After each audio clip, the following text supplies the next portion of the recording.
अस्सलाम वालेकुम, आप सबको मेरे YouTube चैनल पर खुश आमदीद। आज हम जिस मौजू पर बात करेंगे वो इंसानी जिस्म का बहुत अहम हिस्सा है और वो है किडनी यानी कि गुर्दा। और इसका काम जिस्म से जहरीले मादों को खारिज करना होता है। इसमें होने वाली कोई भी खराबी जिस्म के दूसरे अज़ा को भी बुरी तरह मुतासर करती है। वीडियो शुरू करने से पहले हर तरह की तमाम दोस्तों से गुजारिश है कि जिन दोस्तों ने मेरा चैनल अभी तक सब्सक्राइब नहीं किया वो मेरे चैनल को सब्सक्राइब कर दें, और अगर मेरी ये वीडियो पसंद आए तो इसे लाइक करने के साथ साथ इसे अपने दोस्तों और अजीज़ों और अक़ारिब के साथ शेयर कर दें और बेल आइकॉन के बटन को दबा दें ताकि आपको मेरी नई वीडियो के बारे में बर वक्त आगाही मिल सके। तो चलें चलते हैं आज के मौजू की जानब।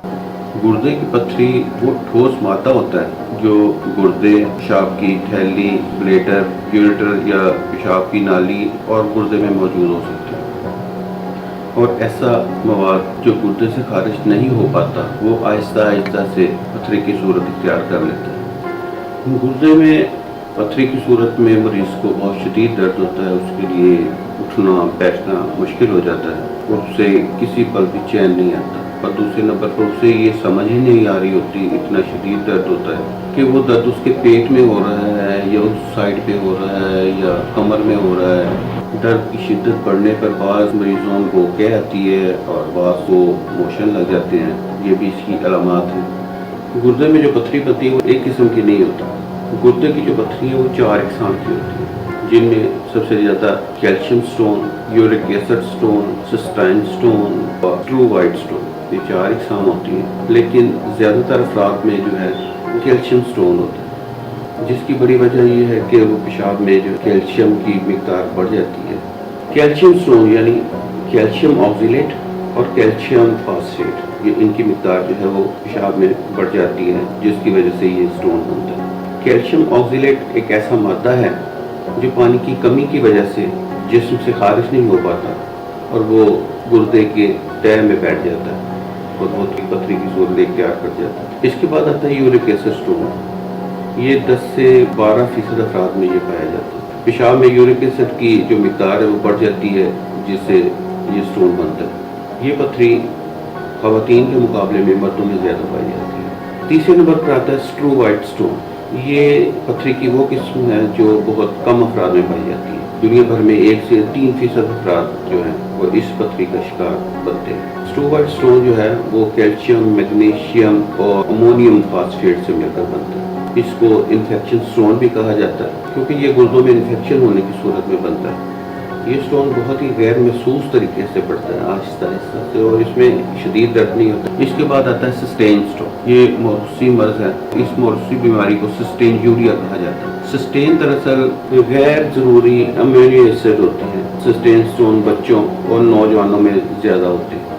अब इससे निजात के हवाले से बात करते हैं। इसके मुख्तलिफ तरीके हैं। एलोपैथिक तरीका इलाज भी है, देसी तरीका इलाज भी है, होम्यो तरीका इलाज भी है। एलोपैथिक तरीका इलाज में अद्वियात के साथ साथ लेथोट्रिप्सी, टनल सर्जरी और यूरेट्रोस्कोपी के ज़रिए इस पत्थरी को निकाला जाता है। लेकिन होम्यो अद्वियात से गुर्दे की पत्थरी का बहुत कामयाब इलाज किया जाता है। गुर्दे की पत्थरी को निकालने के लिए सबसे कामयाब आजमूदा दवा जो है वो है बर्बरस बिलियरियस, और इसे मदर टिंचर की सूरत में दिया जाता है। इसका काम ये होता है कि ये गुर्दे में जाकर पत्थरी के गिर्द एक मुलायम सा गुलाब सा बना देती है, जिससे जो पत्थरी है उसके जो कोने हैं, नुकीलापन है जो, वो गुर्दे को नुकसान नहीं पहुंचाता। लेकिन ये बहुत कड़वी दवा होती है, इसे पीना बहुत मुश्किल होता है। इसके साथ साथ यही इसकी खुसूसियत भी है क्योंकि ये जितनी कड़वी होगी इसका मतलब है कि ये उतनी ही कारआमद है। बर्बरस बिलियरियस जो है वो हमारे यहाँ उसे यूरोपी जर्शिक भी कहा जाता है। ये उस झाड़ी नुमाई पौधा है ये जिससे ये दवा कशीर की जाती है। ये दुनिया के मुख्तलिफ ममालिक में ये पौधा पाया जाता है। बाद यूरोपीय ममालिक में इसके फल से मुख्तलिफ डिशें भी बनाई जाती हैं। इस पौधे का फल गर्मियों के आखिर में या मौसमी ख़ज़ा में वो लगता है, जिसका जायका बहुत तुर्श होता है। गुर्दे की दूसरी जो कामयाब दवा है वो है हाइड्रेंजिया। ये भी गुर्दे में पत्थरी के खिलाफ बहुत कारआमद दवा है। ये दवा गुले अदरीसी से तैयार की जाती है जो कि जापान, कोरिया, जनूबी अमेरिका काश्त किया जाता है। इस फूल की 70 से 74 अक़साम जो मुख्तलिफ ममालिक में पाई जाती है। اور اس پھول سے جو ہے وہ ہائیڈرنجیا نام کی دوا تیار ہوئی۔ یہ دوا پیشاب میں ریت آنے اور سفید نمکیات کا اخراج کو اس کے خلاف یہ بہت کارآمد ہے۔ درد گردہ، گردے میں پتھری، پیشاب کی نالی میں انفیکشن دوا کی نمایاں علامات ہیں۔ اس کے علاوہ یہ دوا جو ہے یہ پتھری کو توڑنے کی صلاحیت بھی رکھتی ہے۔ اس دوا کو بھی مدر ٹنکچر کی صورت میں استعمال کیا جاتا ہے۔ اب بات کرتے ہیں ان دونوں ادویات کو استعمال کیسے کیا جائے گا۔ پہلی دوا جو ہے بربرس وولگیرس مدر ٹنکچر، اس کے 20 قطرے نیم گرم پانی میں آدھا کپ پانی لے لیں، نیم گرم، اور اس میں 20 قطرے ڈال کے صبح دوپہر شام استعمال کریں۔ اور جو دوسری دوا ہائیڈرنجیا ہے وہ بھی مدر ٹنکچر کی صورت میں استعمال کرنی ہے، اس کے 15 قطرے صبح دوپہر اور شام، ویسے ہی آدھے کپ نیم گرم پانی میں 15 قطرے ڈال کے آپ نے استعمال کرنے ہیں۔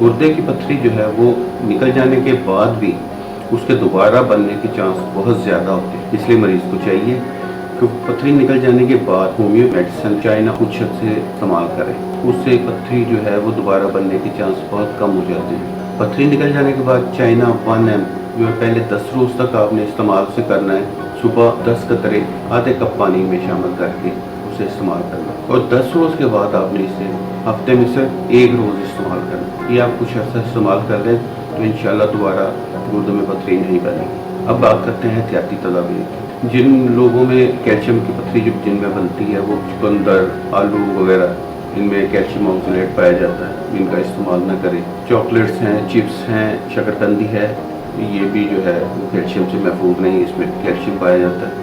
جن لوگوں میں یورک سٹون سے جو پتھری بنتی ہے وہ یورک ایسڈ ان میں زیادہ ہوتا ہے، کیونکہ دوستوں چاہیے کہ وہ گوشت کا استعمال کم کریں، گوشت میں بہت زیادہ یورک ایسڈ ہوتا ہے، گائے کے گوشت میں جو ہے وہ یورک ایسڈ زیادہ ہوتا ہے، اس لیے زیادہ احتیاط کرنی چاہیے۔ اب پتھری سے نجات کے وہ کچھ آپ کو ٹوٹکے بتاتے ہیں، جو دیسی ٹوٹکے ہیں وہ بھی بتا دیتے ہیں۔ اس میں پانی کا استعمال آپ زیادہ سے زیادہ کرنا ہے، کم سے کم آپ نے 15 گلاس آپ نے ڈیلی کے پینے ہیں۔ اگر پانی نہیں پیا جاتا، بھاری پن محسوس ہوتا ہے، تو آپ پھر جوس لے لیں، کوئی شربت پی لیں، لیکن پانی کا استعمال جو ہے وہ ضروری ہے تاکہ جو پتھری ہے وہ خارج ہو سکے۔ اس کے علاوہ ہمارے یہاں لیمو پانی کا بھی استعمال کیا جاتا ہے، یہ بھی گردے کے لیے بہت فائدہ مند، یہ بلکہ پتھری کے بننے کے عمل کو بھی روکتا ہے۔ تیسرے نمبر پر شہد، لیمو کا رس اور زیتون کا تیل، ان تینوں کو 1 چمچ شامل کر کے 1 گلاس پانی میں یہ بھی پینا، انشاءاللہ یہ بھی فائدہ دیتا ہے اگر یہ پینا آپ نے نہار منہ ہے۔ اس کے علاوہ زیتون کا تیل، سیب کا سرکہ، یہ دونوں کو 2 چمچ لے لیں، اور اس میں 2 اخروٹ اور 1 چمچ کشمش اور اخروٹ کو آپ چبا کے کھا لیں، اور جو لیکوڈ ہے وہ آپ پی لیں۔ یہ نسخہ بھی جو ہے یہ پتھری کو توڑ دیتا ہے۔ ہرا دھنیا بھی اس میں بہت کارآمد ہے، اس کو گرائنڈ کر کے آپ کسی بوتل میں رکھ لیں اور 1 گلاس پانی میں اسے شامل کر کے تو وہ آپ پیے، روزانہ صبح نہار منہ اس کو پینا۔ گردے کی پتھری میں کچی لسی بھی بہت کارآمد ہے، یعنی 1 گلاس پانی میں آپ تھوڑا سا کچا دودھ شامل کریں اور وہ پی لیں، آپ دن میں 2-3 گلاس پی لیں۔ وہ انار کا جوس بھی بہت کارآمد ہے، کم سے کم مریض کو چاہیے زیادہ نہیں تو 1 گلاس ضرور انار کا جوس پی لیں۔ طبی لحاظ سے دیکھا جائے تو تربوز بھی بہت صحت بخش پھل ہے، اس سے جسم میں کیلشیم اور پوٹیشیم بنتا ہے، جس سے پیشاب میں جو تیزابیت ہوتی ہے وہ ختم ہو جاتی ہے۔ اس کے علاوہ تربوز میں قدرتی طور پر پانی کی مقدار بہت زیادہ ہوتی ہے، جو کہ پتھری کو نکالنے میں مددگار ثابت ہوتا ہے۔ گوو کے گردے کی پتھری جو ہے وہ لا علاج مرض نہیں ہے، لیکن اس کا علاج مکمل ہونے تک مریض کو جس تکلیف سے گزرنا پڑتا ہے وہ صرف وہی جانتا ہے۔ اس لیے ہمیں اب چاہیے کہ اپنی غذائی عادات میں تھوڑی سی تبدیلی لا کر اس مرض سے محفوظ رہیں۔ نیکسٹ ویڈیو تک اجازت دیجیے، اللہ حافظ۔